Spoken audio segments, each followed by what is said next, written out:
She spent 10 years planning the perfect murder. They all thought she couldn't speak, but tonight at the reunion, Vanessa Winters will finally be heard.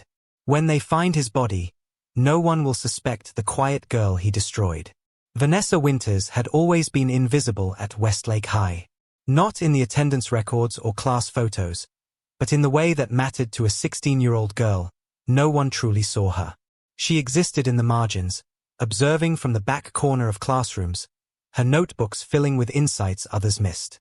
The slight tremor in Mr. Harmon's hands when discussing Hemingway. The way popular girls touched their hair when lying. The intricate social hierarchies that shifted like tectonic plates beneath the polished hallway floors. Vanessa captured it all in precise prose that her English teachers praised but few others would ever read. Her words were her fortress, a defense against a world that moved too fast and listened too rarely. When Mrs. Calloway suggested she submit to the school literary magazine, Vanessa only nodded politely, knowing she wouldn't. Her writing was private, until Caleb Whitmore noticed her. It happened on an autumn Tuesday, the air crisp with possibility. Vanessa sat beneath the old oak tree in the far corner of campus, lost in her journal, when his shadow fell across her page. At 21, Caleb was in his victory lap year at Westlake, an arrangement secured by his father, Judge Whitmore, after taking time off for vaguely defined personal reasons. He was everything Vanessa wasn't. Confident, admired, the magnetic center around which the school's social universe revolved. Student body president. Debate team champion. The golden son of the town's most powerful family. When he asked about her writing, something inside Vanessa shifted. No one had ever described her as awake before, the word he used when explaining why he wanted her to contribute to his independent literary journal. Their first conversation stretched through lunch period, punctuated by observations so aligned with her private thoughts it seemed impossible he hadn't somehow read her journal. By the time the bell rang, Vanessa's carefully ordered world had tilted on its axis. Across the quad, Alexis Mercer watched them, the head cheerleader's perfectly manicured nails digging half-moons into her palms. Nearby, Principal Wagner observed the interaction with a worried frown before disappearing into the administration building. Neither expression registered in Vanessa's consciousness, already consumed by thoughts of tomorrow's meeting with Caleb. The literary journal project was real, funded by one of Judge Whitmore's connections. Vanessa was assigned the feature piece, a prospect that terrified and exhilarated her. Their meetings became daily rituals, first beneath the oak tree, then in empty classrooms, and finally extending into late-night phone calls that stretched until dawn. Caleb wanted to know everything about her. Childhood memories, her parents' divorce, her fears and dreams and insecurities. Each question peeled back another layer of the protective shell she'd built around herself. In the darkness of her bedroom, voiced barely above a whisper to avoid waking her mother, Vanessa revealed thoughts she'd never shared with anyone. Her fear of being truly seen. The suffocating sensation of watching life from behind glass. The occasional dark thoughts that spiraled through her mind on sleepless nights. When Caleb said he understood, she believed him with an intensity that should have been her first warning. What Vanessa couldn't see was Caleb in his bedroom across town, meticulously recording their conversations, organizing files labeled Vanessa, family issues, and Vanessa, depression thoughts. She couldn't see him playing selected clips for Alexis, both laughing as he explained his latest psychological experiment. She was blind to the glances exchanged when Caleb chose to sit with her at lunch, his arm draped possessively across her shoulders while his eyes held private jokes with his real friends. 2 weeks before graduation, Caleb suggested Vanessa attend Melissa Donovan's party. The literary journal will be printed by then, he explained, his fingers lightly brushing her cheek in a gesture that left her skin burning. It's time people recognized your talent. The thought of entering that social arena terrified her, but Caleb's promise to stay by her side gave her courage she'd never possessed alone. The night of the party arrived like an approaching storm. Vanessa spent hours preparing, finally settling on a blue dress her mother insisted complemented her eyes. She arrived late, heart pounding painfully as she navigated the crowd of celebrating seniors. Caleb found her immediately, his hand warm against the small of her back as he guided her toward the basement media room where Westlake's elite had gathered. Everyone, Caleb announced, his voice silencing the room. "I want to introduce someone special. Many of you don't know Vanessa Winters, which is your loss. She's not just a brilliant writer. She's been the subject of my most ambitious project this year." Confusion flickered across Vanessa's face as Caleb stepped away, connecting his phone to the room's sound system. "I've been documenting the psychology of obsession," he continued, no longer meeting her eyes. "The way certain personality types can form unhealthy attachments with minimal encouragement." The first recording started playing before Vanessa could process what was happening. Her own voice, tearful and raw. "Sometimes I imagine what it would be like if you died. I think about death a lot actually." The context, a discussion about her fear of losing people after her parents' divorce, had been surgically removed. More clips followed, each more devastating than the last. Intimate fears reframed as stalker confessions. Philosophical discussions about love edited to sound like deranged obsession. Her most vulnerable moments weaponized with surgical precision. Through blurring vision, Vanessa saw Alexis smirking, head resting on Caleb's shoulder. Principal Wagner stood at the back of the room, face grim but making no move to intervene. Dozens of eyes fixed on her with expressions ranging from amusement to disgust to pity. "She actually thought I was into her," Caleb said, his voice stripped of any warmth she'd come to trust. The crowd's laughter swelled like a physical force, pushing her backward, up the stairs, through the crowded living room, out into the night air that suddenly wasn't enough to fill her lungs. Something fundamental fractured inside Vanessa that night.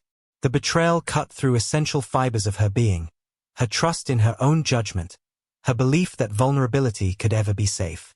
The humiliation twisted into her core, a poison spreading through her system. 3 days later, when her mother called her for breakfast, no words came out. Her throat closed around syllables that refused to form. Specialists called it selective mutism, a severe anxiety disorder triggered by extreme trauma. By the following week, arrangements had been made for transfer to a private school in another district. Vanessa Winters left Westlake High without saying goodbye, not because she didn't want to, but because she couldn't speak at all. What remained, in the silence where her voice had been, was something no doctor could diagnose, something that would grow stronger in the quiet darkness of the years ahead. Rage, patient and cold, settling into her bones like a promise. September 2010. The Oak Ridge Institute for Adolescent Trauma. Vanessa sat silent in a sterile white room, notepad balanced on her knees, writing responses to the therapist's gentle questions. 3 months had passed since Caleb Whitmore destroyed her at Melissa Donovan's party. 3 months of silence. Dr. Levinson assured her parents the selective mutism was temporary. "The mind protects itself," she explained while Vanessa stared at nothing. What the doctor couldn't understand was that silence had become Vanessa's only safe place. By spring 2011, words returned to Vanessa's throat, emerging in a voice so unlike her former self that her mother sometimes turned when she spoke, momentarily confused by the stranger in her daughter's body. The warm, expressive tone was gone, replaced by measured cadence revealing nothing beneath. At Bedford Academy, where no one knew her story, Vanessa excelled academically while remaining invisible socially. Nights were different. Alone in darkness, Caleb's betrayal replayed in endless variations. His whispered "I love you" during their last call. "You're the only person who truly understands me," he had said, eyes holding hers with manufactured sincerity.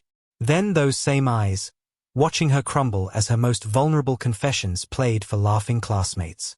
Late 2012. Vanessa's acceptance to Northwestern arrived with her high school diploma.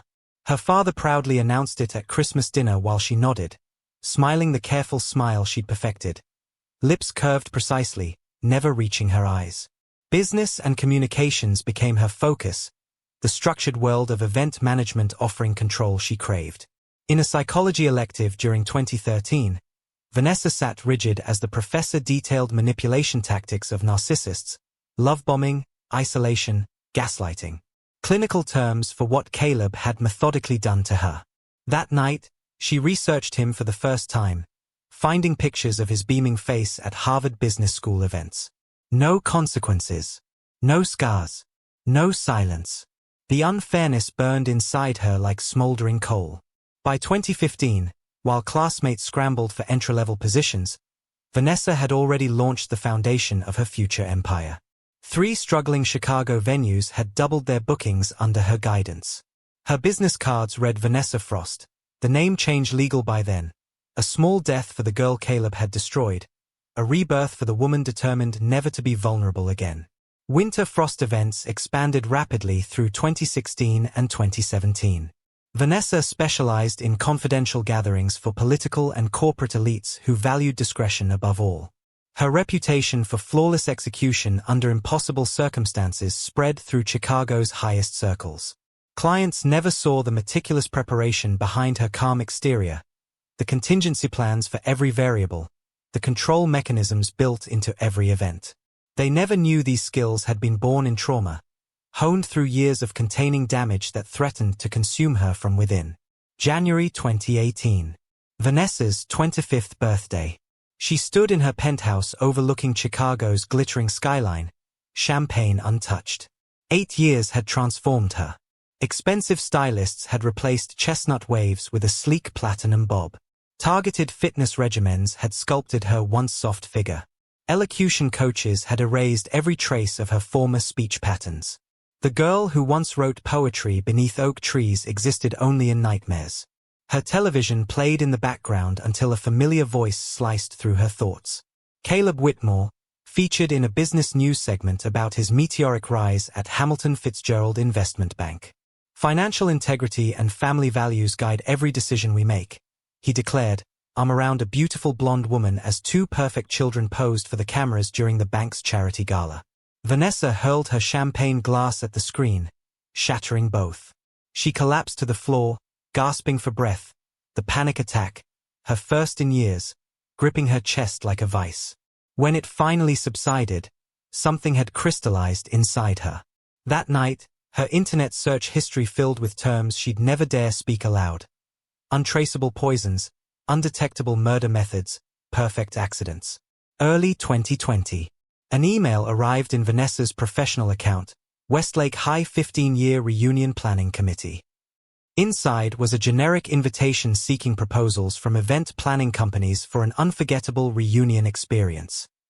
A quick search confirmed Caleb's continued ascension, Harvard Business School, Wall Street, then returning to his hometown to take over as managing director at Hamilton Fitzgerald Investment Bank.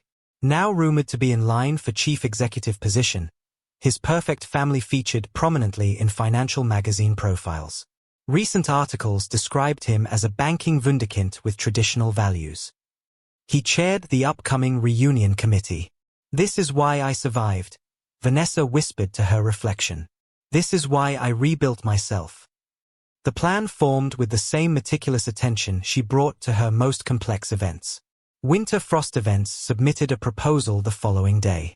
The acceptance came within a week. April through September 2020 disappeared into preparation. Vanessa studied everything available about Caleb while researching methods that could appear accidental. She familiarized herself with every committee member who might recognize her, though the risk seemed minimal after 10 years and her comprehensive transformation. 3 days before the initial meeting, Vanessa completed her metamorphosis. The platinum bob darkened to rich auburn. A makeup artist taught techniques that subtly altered her features. Blue contacts replaced her natural brown eyes. A vocal coach refined her already altered speech patterns, adding East Coast inflections unrecognizable to anyone from her past. When Vanessa Frost walked into Westlake High's conference room in October 2020, not a single committee member showed recognition. Principal Wagner, now superintendent nearing retirement, shook her hand warmly. Melissa Donovan, whose basement had witnessed Vanessa's destruction, complimented her designer shoes. Then Caleb Whitmore entered, still handsome in that practiced way of men who consider appearance a business asset. "Ms. Frost," he said, taking her hand, holding it too long. "I've heard impressive things about your work." The same eyes that had once promised understanding now held only calculation, assessing her as either conquest or asset. "The pleasure is all mine, Mr. Whitmore," Vanessa replied, voice smooth as stone. "I think we're going to create something truly unforgettable together." In her hotel room that night, Vanessa removed a small vial from her suitcase. 10 years, she whispered, rolling it between her fingers. 10 years rebuilding myself just to destroy you. Her rage had refined into something precise and deadly, a blade finally sharp enough to use. November 2020. Winter salt stained the Westlake streets as Vanessa's rented Audi glided through the town that had once been her entire world. Everything seemed smaller now, diminished by time and perspective. The high school, once an imposing fortress of social hierarchies, now appeared merely institutional. Main Street's shops, once destinations, now registered as quaint and provincial. Only the memories retained their original scale, looming as large and sharp as they had a decade ago. Vanessa, now professionally established as Vera Winter, had secured a temporary office in the town's single business center. For convenience during the reunion planning process, she had explained to the committee. The real purpose lay in proximity. Living and breathing Westlake again allowed her to re-establish connections without raising suspicions. Her first 2 weeks involved conducting what she called stakeholder interviews, systematic conversations with former class officers, teachers, and administrators. Each interaction served dual purposes, gathering legitimate information for the reunion while mining for details about Caleb Whitmore's current life. Most people needed little prompting. The hometown boy Madegood was a favorite topic of conversation. "Oh, we always knew Caleb would go far." Mrs. Henderson, the former guidance counselor, gushed over coffee. "Such ambition, such charm. Did you know he's expected to be named CEO of Hamilton Fitzgerald before he turns 40? Youngest in the bank's history." Vanessa nodded, her practiced smile revealing nothing of the acid churning in her stomach. "His wife must be so proud," she prompted. "Madison? Oh, she's lovely. Former Miss Connecticut finalist, very involved in children's charities. Their Christmas cards are always perfect. The twins are darling. Though between us," the older woman leaned closer, voice dropping, "I've heard things aren't quite what they seem. My niece works at the country club where Madison had too many martinis last summer. Apparently, the perfect banking power couple isn't so perfect behind closed doors." This pattern repeated throughout Vanessa's careful information gathering. The public narrative, rising banking star with impeccable family, contrasted sharply with whispered rumors. Caleb's reputation for appreciating beautiful women hadn't diminished with marriage. Madison's increasing dependence on afternoon wine meetings was noted by several local women. The perfect Whitmore facade had hairline fractures visible only to those looking closely. Superintendent Wagner provided access to school archives for what Vanessa claimed was historical context for reunion materials. Late one evening, alone in the records room, she discovered what she had suspected existed: 3 separate complaints filed against Caleb during his extended time at Westlake. One from a sophomore who claimed he had pressured her for explicit photos. Another regarding aggressive behavior toward a debate team competitor. The third, filed just weeks before Vanessa's own destruction, from a girl who described manipulation tactics identical to what she had experienced. All 3 had been marked resolved internally with minimal documentation of follow-up. Vanessa photographed these records with shaking hands, her composure cracking momentarily before she carefully reassembled it. Not a personal vendetta, she told herself. A pattern of behavior. A predator who had never faced consequences. The most revealing reconnaissance came from Caleb himself. After their initial meeting, he had taken special interest in Vera's reunion plans, suggesting private meetings to align vision.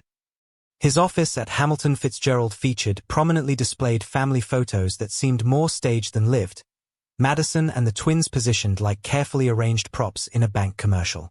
"My wife doesn't quite understand the demands of high finance," he confided during their third meeting, his hand brushing Vanessa's arm in a way that left no ambiguity about his intentions.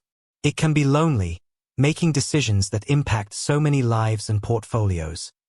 The same practiced sincerity, the same calibrated vulnerability designed to create false intimacy. Vanessa recognized every tactic that had once devastated her 16-year-old heart. Now, she mirrored his techniques flawlessly, leaning slightly closer, maintaining eye contact a beat too long, creating the illusion of unique connection while revealing nothing genuine. After each interaction, Vanessa returned to her hotel room and showered immediately, scrubbing until her skin reddened, as if his presence had left physical residue. Then she would record meticulous notes in an encrypted file, building evidence of his predatory pattern. Twice, these evening documentation sessions ended with her curled on the bathroom floor, panic overwhelming her carefully constructed defenses. The proximity to him, breathing the same air, feeling his casual touches, reactivated trauma her therapy had never fully resolved. Yet these episodes only strengthened her resolve. Between meetings with Caleb and other committee members, Vanessa conducted more specialized research. Her laptop history would have alarmed any observer. Pharmaceutical compounds undetectable in standard autopsies, methods for disabling security cameras, case studies of deaths ruled accidental. Each evening, she refined her plan, considering and discarding scenarios based on risk factors and probability of success. The trophy presented the perfect solution. Each reunion featured an Distinguished Alumnus Award. This year's recipient, predictably, was Caleb himself. The heavy crystal trophy, which Vanessa herself had commissioned, featured sharp edges and substantial weight. A blow from the right angle, with sufficient force, delivered in a private moment after the public ceremony. The forensics would be consistent with a drunken stumble, a tragic accident during a moment of celebration. December brought unexpected confirmation of Caleb's unchanged nature. While finalizing vendor contracts at a local restaurant, Vanessa noticed a familiar face, Stephanie Chen, who had graduated a year ahead of them. The recognition was unidirectional. Stephanie had no reason to connect poised, auburn-haired Vera Winter with the destroyed girl from a decade ago. "You're planning the Westlake reunion?" Stephanie asked, stopping at Vanessa's table. "Be careful working with Caleb Whitmore." "Oh." Vanessa maintained professional curiosity in her voice. "He hasn't changed since high school. Still thinks he's entitled to whatever, and whoever, he wants." Stephanie's bitter tone suggested personal experience. "Ask his executive assistant why she's suddenly transferred to the Burlington office. Or his wife's sister why they don't speak anymore." Later that evening, Vanessa made 2 calls. The first to Caleb's former assistant, the second to Madison's estranged sister. Both conversations confirmed what she already knew. The predator remained active, his hunting grounds merely elevated to more prestigious territory. That night, Vanessa slept soundly for the first time since returning to Westlake. Her path was clear, her purpose refined.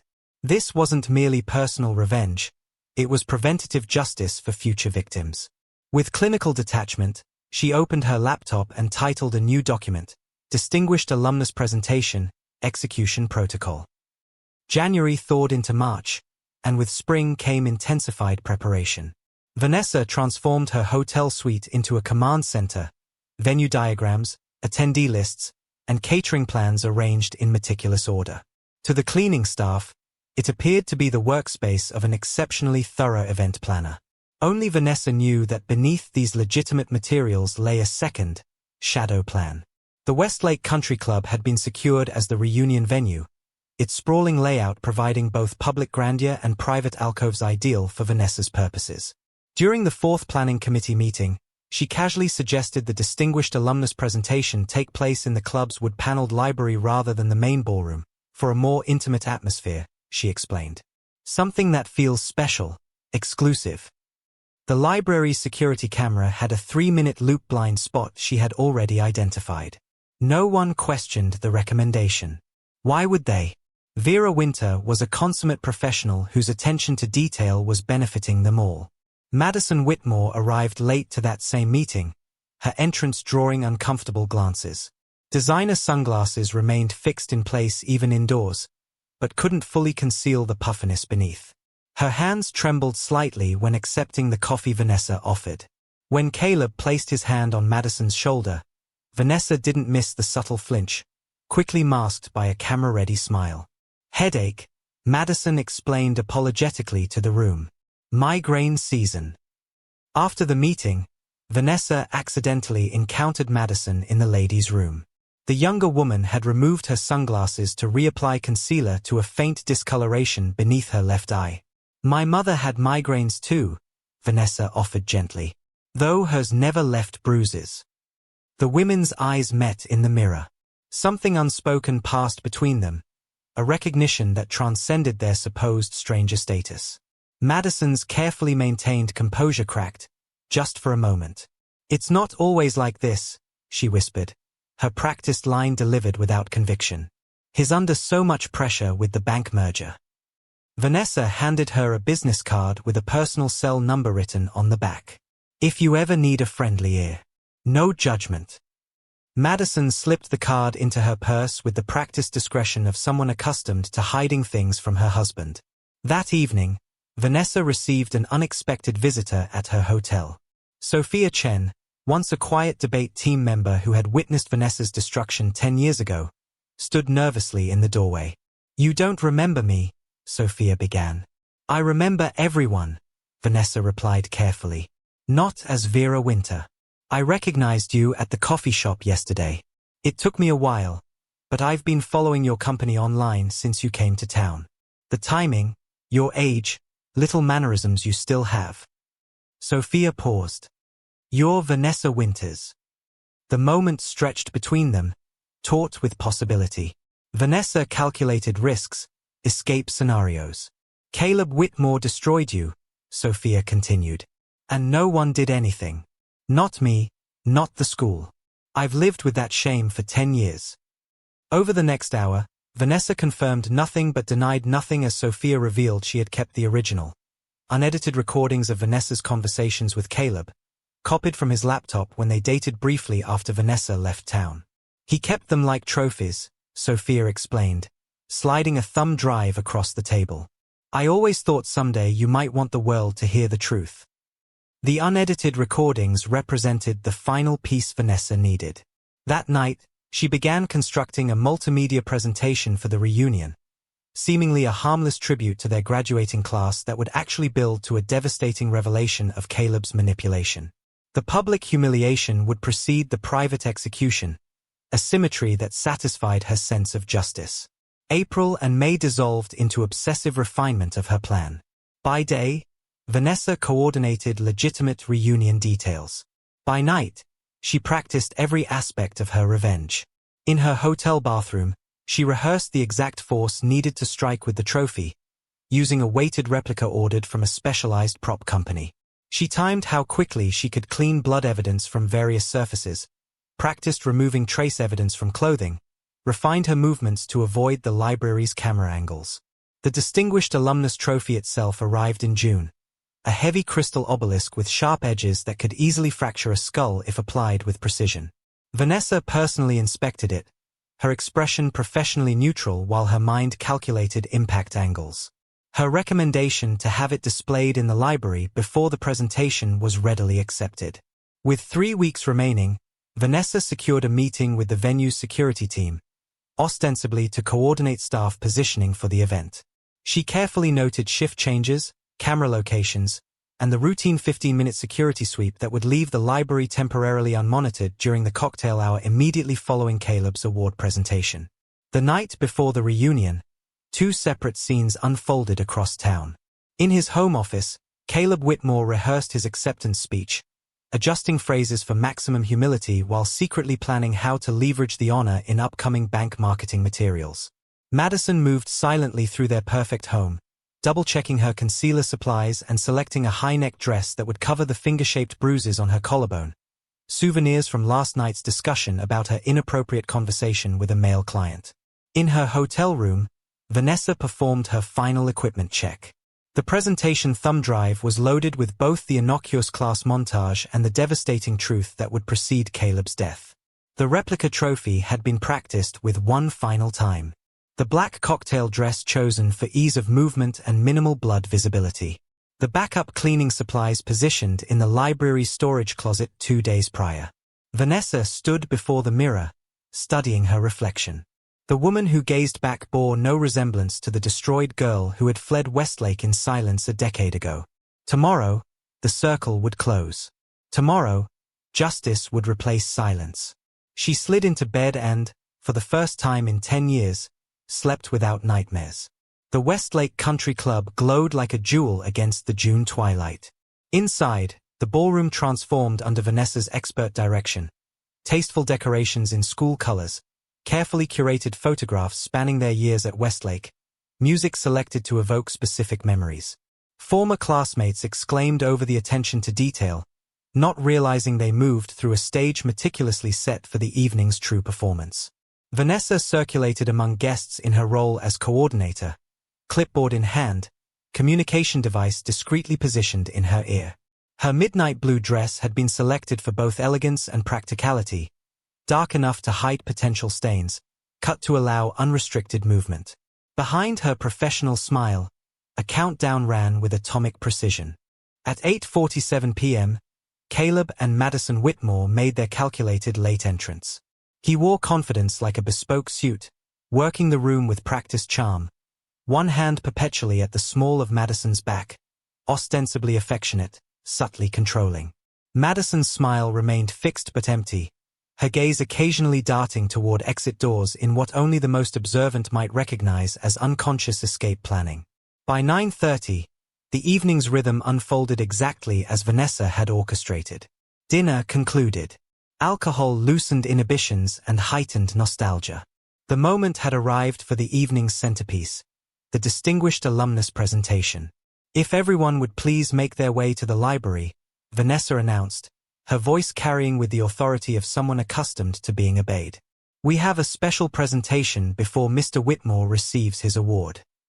The library filled quickly, excitement building for the hometown hero's recognition.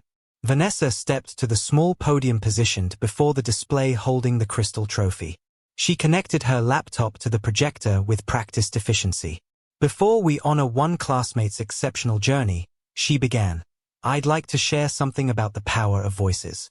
About who gets to speak, and who is silenced. The first slides showed innocuous class photos, generating appreciative murmurs. Then the tone shifted. A split screen appeared, yearbook Caleb beside a photo of teenage Vanessa that few remembered. Most of you don't remember Vanessa Winters, she continued, her voice steady. She left before graduation. Some might recall rumors about an unstable girl obsessed with Caleb Whitmore. Confused murmurs rippled through the crowd. In the front row, Caleb's expression remained neutral, though his eyes narrowed slightly. What you never heard was this. Vanessa clicked to the next slide. Audio began to play, Caleb's voice, unmistakable despite the decade that had passed. I need you to tell me more about those dark thoughts, Vanessa. You can trust me completely. His voice dripped with manufactured concern. Another recording followed, You're the only one who truly understands me. Sometimes I think you're the only real thing in my life. Then, most damning, I love you, Vanessa.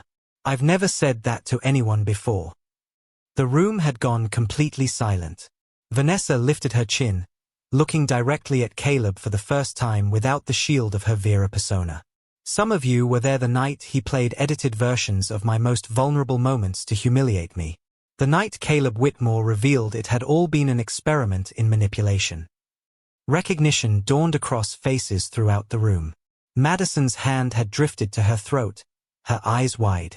Vera Winter is a creation, Vanessa continued, her voice gaining strength. I am Vanessa Winters. And I wasn't the only one. As if on cue, though Vanessa could never have planned it, a woman stood near the back. He did the same to me sophomore year. Then another voice, me too, after debate nationals. The dam broke. For women, then 6, their stories spilling forth with decade-delayed catharsis. Throughout the revelations, Caleb maintained his banker's composure, though a muscle twitched in his jaw. When the room finally quieted, he rose and approached the podium with the practiced grace of someone accustomed to damage control. Clearly there have been some misunderstandings, he began, his voice reasonable, conciliatory. Perhaps we should discuss this privately, Ms. Winters, or Winter, whichever you prefer. Exactly as she had anticipated. Predators prefer isolation. The trophy is in the small study, Vanessa replied, just loudly enough for nearby guests to hear. We can talk there before the formal presentation. She led him through the connecting door into the wood-paneled study, deliberately closing it behind them. The security camera in the corner had been disabled during her technical check that morning. "You've certainly gone to extraordinary lengths," Caleb said, dropping the public facade instantly. "Though I'm not sure what you hoped to accomplish besides embarrassing yourself again." "You still don't understand," Vanessa replied, moving toward the display table where the crystal trophy gleamed. "This was never about redemption. It was about justice." She lifted the heavy obelisk, weighing it as she had practiced countless times. "Did you ever think about what happened to me after that night? Did you ever feel a moment of remorse?" Caleb laughed, actually laughed. "For what? Exposing an unstable girl's obsession? I did you a favor, taught you how the real world works." It was the confirmation Vanessa needed, that nothing in him was worth saving. The trajectory of the trophy's arc had been calculated to maximize impact while minimizing blood spatter. A single, decisive blow to the temple. His expression of shock lasted only a fraction of a second before he crumpled. Vanessa worked with mechanical efficiency, arranging his body to suggest a drunken stumble, positioning the trophy where it would naturally fall. She wiped surfaces with the cloth hidden in her clutch, removed her disposable shoe covers, verified the blood spatter conformed to an accidental fall. 8 minutes after entering the study, Vanessa rejoined the stunned reunion attendees in the library.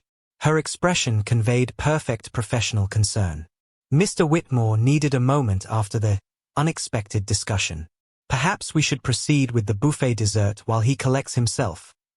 As she directed caterers to open the chocolate fountain, Vanessa felt the weight of the past decade finally lifting.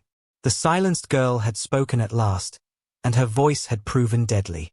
Vanessa had just adjusted Caleb's tie to complete the illusion of a drunken stumble when the study door opened. She froze, calculations racing through her mind. Distance to exit, plausibility of explanations, chances of subduing a witness.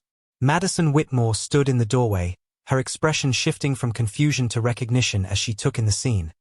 Her husband sprawled on the floor, the blood-smeared trophy, Vanessa's gloved hands. For 3 excruciating seconds, neither woman moved. Then Madison quietly closed the door behind her. "You should have angled him differently," she said, her voice eerily calm. "He was left-handed. He would have fallen toward the bookcase, not away from it." Vanessa remained perfectly still, assessing this unexpected development. "You're not screaming." "Why would I?" Madison approached, careful to avoid the small blood spatter near her husband's head. "Do you know what he did to me last night when I suggested separate bedrooms?" She pulled up her sleeve, revealing finger-shaped bruises circling her wrist. This was one of his more gentle moments. Understanding passed between them, the silent communication of women who recognize shared trauma. Madison knelt, unmindful of her designer dress, and began rearranging Caleb's limbs with the detached efficiency of someone who had spent years anticipating this moment.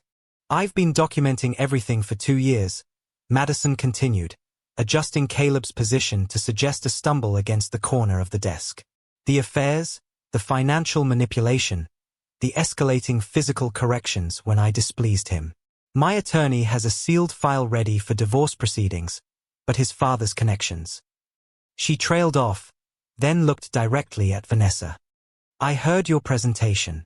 I should have been brave enough to leave him. You were brave enough to stop him."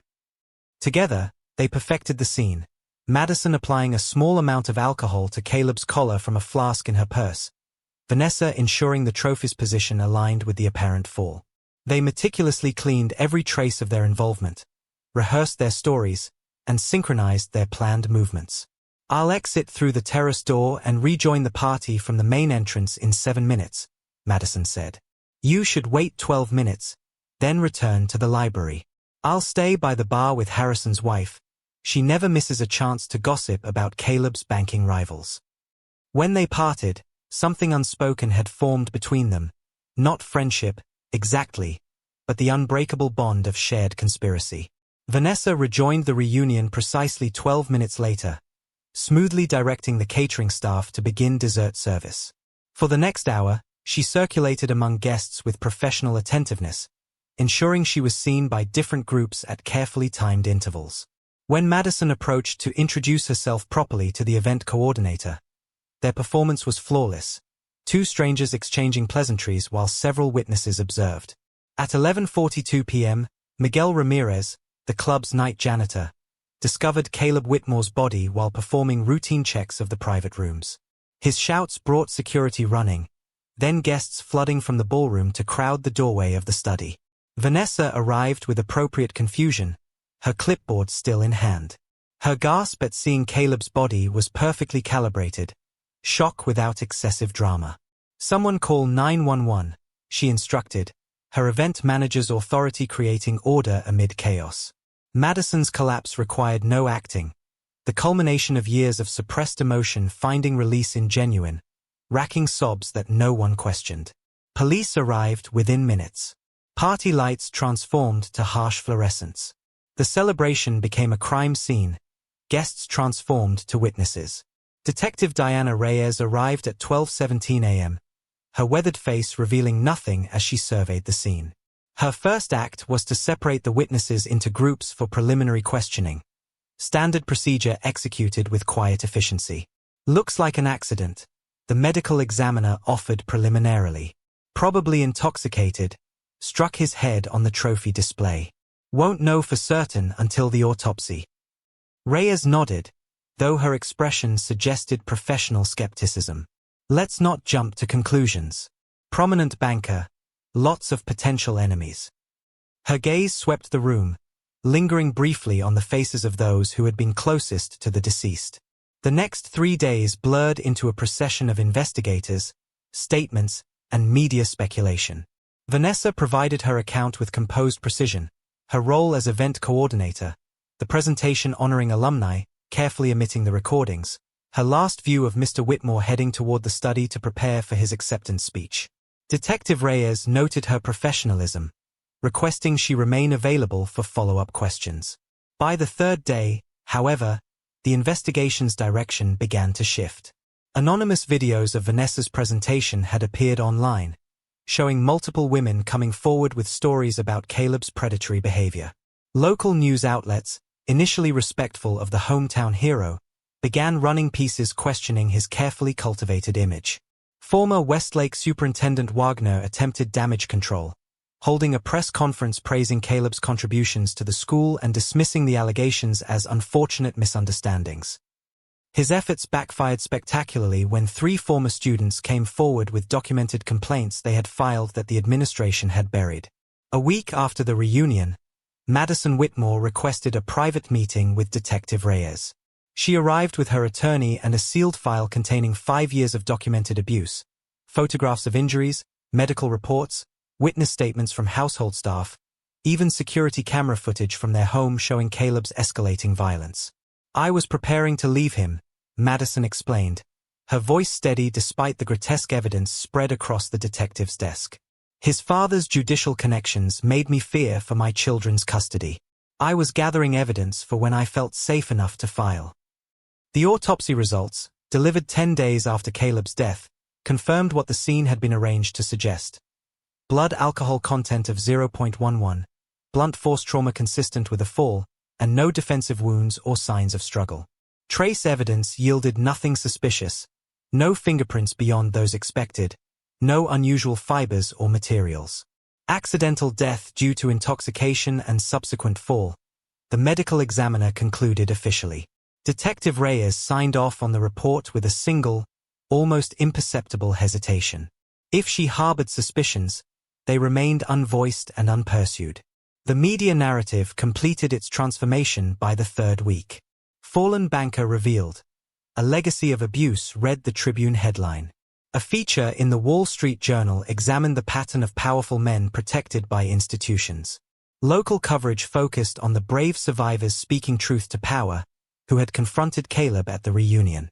Vanessa Winters emerged from the tragedy with an unexpected public platform.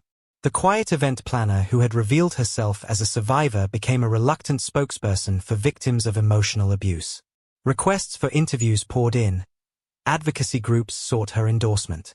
After careful consideration, she agreed to a single televised conversation with a respected journalist known for handling sensitive topics with dignity.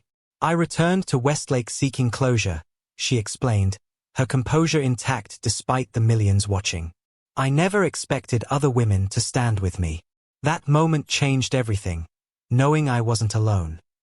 2 months after the reunion, Vanessa established the reclaimed Voice Foundation with an anonymous donation later revealed to have come from Madison Whitmore.